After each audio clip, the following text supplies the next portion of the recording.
Hi friends అందరికైతే ఈరోజైతే మేమైతే కరీంనగర్ మహాశక్తి టెంపుల్కి అయితే రావడం జరిగింది. చైతన్యపురి కాలనీ. ఇక్కడనైతే అందరైతే శక్తి టెంపుల్ అని పిలుస్తారు. శక్తి టెంపుల్ అంటేనే అందరికి తెలుస్తుంది అన్నట్టు. ఇక నేను నా భార్య నా పిల్లలతో కలిసి అయితే ఈరోజు అయితే శక్తి టెంపుల్కి అయితే రావడం జరిగింది. ఇక మేము ఎప్పటిస్తుందో అనుకుంటున్నాం. నా భార్యనైతే ఎప్పటిస్తుందో అంటుంది శక్తి టెంపుల్కి తీసుకపో అందరు పోతురు అంటే ఇక నాకైతే వీలైతే కాలేక ఈరోజు అయితే వీలైతే కుదిరించుకొని అయితే ఇక గుడికి అయితే రావడం జరిగింది. ఇక ఫస్ట్ స్టార్టింగ్ ఎంట్రన్స్లోనే లెఫ్ట్ సైడ్ అయితే ఇక్కడ కొబ్బరికాయలు, పూజ సామాన్, అమ్మవారికి సంబంధించిన పూజ సామాగ్రి, ఇక చిన్న పిల్లలకి ఏమైనా అక్షరాభ్యాసం చేసుకోవాలనుకున్నా కానీ ఇక్కడ సామాగ్రి అయితే దొరుకుతుందట. ఇక మొత్తానికైతే ఎప్పటిస్తుందో అనుకుంటానైతే ఇప్పుడైతే అమ్మవారు అయితే దర్శనం అవుతారు. ఇక చూడండి నా భార్య, నా కన్నయ్య, మా జానుశ్రీ అయితే ఇక మెట్లెక్కి అయితే పైనకి అయితే వస్తారు. ఇక తర్వాత నేను నా చిన్న బిడ్డనైతే ఇక వీడియోని అయితే తీస్తున్నాం ఎత్తుకొని. ఇక చూడండి మా పాపనైతే మంచిగా దండం పెట్టుకొని అయితే ప్రదక్షిణలు అయితే స్టార్ట్ చేసినాం. చూడండి ఈ గుడి అయితే చాలా బాగుంది. దూరంకి వెళ్ళి చూస్తేనైతే వ్యూ అయితే చాలా బాగా అనిపించింది. చూడండి మా చిన్న బిడ్డ చూడండి ఎలా నవ్వుతుందో. ఇక చలికాలం కదా, ఇక కుళ్ళనైతే పెట్టుకొని తీసుకొచ్చిన మా చిన్న పాపకు చూడండి ఎలా సంబరపడుతుందో వాళ్ళ అక్కనున్న వాళ్ళ అన్నయ్య చూసి అయితే. ఈ వెనక సైడ్ అన్నట్టు గుడి చూడండి చాలా బాగుంది. ఇక్కడ ముగ్గురు అమ్మవార్లు ఉంటారు కాబట్టి ముగ్గురు అమ్మవార్లకు సపరేట్ గుడిలు అయితే కట్టడం జరిగింది. వ్యూ అయితే చాలా బాగుంది. నాకైతే చాలా బాగా నచ్చింది. ఎందుకంటే మేము ఫస్ట్ టైం వచ్చుడు. ఎందుకంటే మాకు ఎప్పుడు కరీంనగర్ వస్తూ ఉంటాం, పోతూ ఉంటాం, కానీ శక్తి టెంపుల్ ఎక్కడ ఉందనేది మాకు తెలియదు అన్నట్టు. ఇక్కడనైతే కొబ్బరికాయలు కొట్టు స్థలం అన్నట్టు. ఇక మేమైతే మసాలు వచ్చిపోతుంటాం కానీ మాకైతే శక్తి టెంపుల్ అనేది తెలియదు. ఎందుకంటే మేము కూడా ఎవరు నడవకుండా డైరెక్ట్ గూగుల్ మ్యాప్లను అయితే మ్యాప్ పెట్టుకుని అయితే ఈరోజు అయితే టెంపుల్కి అయితే వచ్చాం. చూడండి మొత్తానికి అయితే ప్రదక్షిణలు అయితే చేస్తున్నాం గుడి చుట్టూ అయితే. ఈ పక్కనైతే నవగ్రహాలు ఉంటాయి అన్నట్టు. ఇక చూడండి మా చిన్న పాప ఎలా సంబరపడుతుందో వాళ్ళ అన్నయ్యను వాళ్ళ అక్కయ్యను చూసి అయితే ఇక చాలా సంబరపడుతుంది మా చిట్టి తల్లి.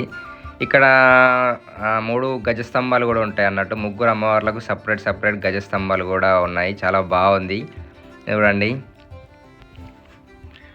ఇక్కడనైతే దసరా ఉత్సవాలకు అయితే మంచిగానైతే సెలబ్రేట్ చేసుకుంటారు అన్నట్టు. ఇక్కడనైతే గ్రౌండ్ ఉంటుంది, ఓపెన్ గ్రౌండ్. అక్కడనైతే దాండియాలాడు, భజనలు చేసుడు. ఇక దుర్గామాత అమ్మవారి మాలలు వేసుకున్న వాళ్ళు కూడా చాలామంది భక్తులు అయితే ఇక్కడనే ఉంటారు. ఇక్కడ నుంచి అయితే స్టార్టింగ్ అయితే మనకైతే చిన్న గుడిలోనైతే వినాయకుడు అయితే ఉంటాడు. ఇక తర్వాతనైతే ఫస్ట్ వినాయక స్వామి, తర్వాతనైతే లక్ష్మీ అమ్మవారి గుడి ఉంటుంది అన్నట్టు ఇక్కడనైతే. ఇక సెకండ్ వచ్చేసి మన దుర్గామాత దేవి ఉంటుంది అన్నట్టు. సెకండ్ దుర్గామాత గుడి. చూడండి మా చిన్ని కన్నా గంట కొట్టడం అంటే చాలా బాగా ఇష్టం అన్నట్టు. అందుకని వాళ్ళ అమ్మనైతే ఎత్తుకొని అయితే గంటనైతే కొట్టడం జరుగుతుంది. ఇంక తర్వాత మా తమ్ముడు కొడుతుండు, నేనెందుకు కొట్టాలని చెప్పేసి అయితే ఇక నా బిడ్డ కూడా అయితే గంట కొట్టుతుంది. చూడండి ఆమె కొట్టనీకైతే వస్తలేదు. వాళ్ళ అక్క కంటే వాళ్ళ తమ్ముడే చాలా బాగా కొట్టిండు. ఇంకా ఫస్ట్ అయితే మనకైతే లక్ష్మీ అమ్మవారు ఉంటాడు. లక్ష్మీ అమ్మవారు ఎదురుగానైతే నంది కూడా ఉంటుంది. ఓకేనా. సెకండ్ అయితే వచ్చేసి మనకు దుర్గామాత దేవి అన్నట్టు. ఇక దుర్గామాత దేవి తర్వాత సెకండ్ ఉంటుంది అన్నట్టు. అమ్మవారి ముంగట కూడా నంది అయితే ఉంటుంది. చూడండి ఇక మంచిగానైతే అర్చననైతే వేయించుకున్నాం. మంచిగా పూజనైతే కంప్లీట్ అయిపోయింది. ఇక థర్డ్ వచ్చేసి సరస్వతి దేవి ఉంటుంది అన్నట్టు. ఇక్కడనైతే ఇక్కడ కూడా ప్రతి ముగ్గురు అమ్మవార్ల దగ్గరనైతే మంచిగా పంతులు అయితే పూజనైతే చేసిర్రు. ఇక్కడనైతే కొబ్బరికాయలు ఇక్కడనైతే కొద్దిసేపు అయితే కూకున్నాం. మన ప్రసాదం ఇచ్చిర్రు. ఇక్కడనైతే కూకనైతే ప్రసాదం తింటున్నాం. చూడండి మా కన్నయ్య, నేను, మా జానుశ్రీ. ఇక చిన్నపిల్లలకి ఎవరన్నా ఇంకా అక్షరాభ్యాసం చేపియని వాళ్ళు ఉంటే కూడా ఇక్కడనైతే పంతులను అడిగినాం, అక్షరాభ్యాసం చేస్తారట. ఈ సామాగ్రి మొత్తం ఇక్కడనే దొరుకుతుందట. ఒకరోజు ముందు చెప్తేనైతే పంతులు సామాన్ అంతా రాసిస్తాడట. ఇక దాన్ని బట్టి సామాన్ తెచ్చుకొని అయితే మనమైతే ఇక్కడనైతే అక్షరాభ్యాసం చేసుకోవాలి. చూడండి మా కన్నయ్య చూడు ఒక్కడే ఇలా ఆడుకుంటుండో మంచిగా ఎక్కుతుండు. అడ్డం పడితే ఎట్లా ఉంటుంది రా కన్నయ్య అంటే ఇంటలేడు. ఇక మా చిన్న బిడ్డ చూడండి ఇక్కడనైతే శీరా ప్రసాదం అయితే పెట్టిర్రు. ప్రసాదం అయితే తింటుంది. ఇక మీరు కూడా ఎంతమంది అయితే ఈ టెంపుల్కి వచ్చిర్రో రాలేదో కామెంట్ బాక్స్లో అయితే కామెంట్ చేయండి. వచ్చిన వాళ్ళు అయితే కామెంట్ చేయండి, రాని వాళ్ళు కూడా కామెంట్ చేయండి. ఇక మొత్తానికి అయితే ఈరోజు అయితే అమ్మవారి దర్శనం అయితే అయింది. ముగ్గురు అమ్మవార్ల దర్శనం, వినాయక దర్శనం అయితే చేసుకున్నాం.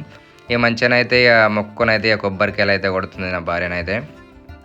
ఫస్ట్ అయితే నా భార్య కొబ్బరికాయ కొట్టింది, తర్వాతనైతే నేనైతే కొట్టిన. ఇక కొబ్బరికాయ కొట్టేటప్పుడు ఏంటంటే మా పిల్లలకు కొబ్బరి నీళ్ళు అంటే ఇష్టం. ఎందుకంటే మా కన్నయ్యనైతే ఎప్పుడు కొబ్బరికాయ కొట్టేటప్పుడు మమ్మీ నాకు నీళ్ళు అంటాడు. ఇక చేతులు చాపుడుతోనే చేతులనైతే వాటర్ పోస్తుంది అన్నట్టుగా. ఇక తర్వాతనైతే నేను కూడా మంచిగానైతే మొక్కుని నేను కూడా కొబ్బరికాయ అయితే కొట్టడం జరిగింది. ఇక నేను కూడా వాటర్ అయితే మా పిల్లలకైతే పోయాలి. ఎందుకంటే వాడు ఏడుస్తాడు. నేను కూడా వాటర్ అన్నాక కొబ్బరి నీళ్ళు అయితే వాళ్ళకైతే తాగిపోయడం జరుగుతుంది. ఇక మొత్తానికి అయితే అమ్మవారి దర్శనం అయితే కంప్లీట్ అయిపోయింది ఫ్రెండ్స్. ఇక మా వీడియో కనుక మీకు నచ్చితే లైక్, షేర్, కామెంట్, సబ్స్క్రైబ్ అయితే చేసుకోండి.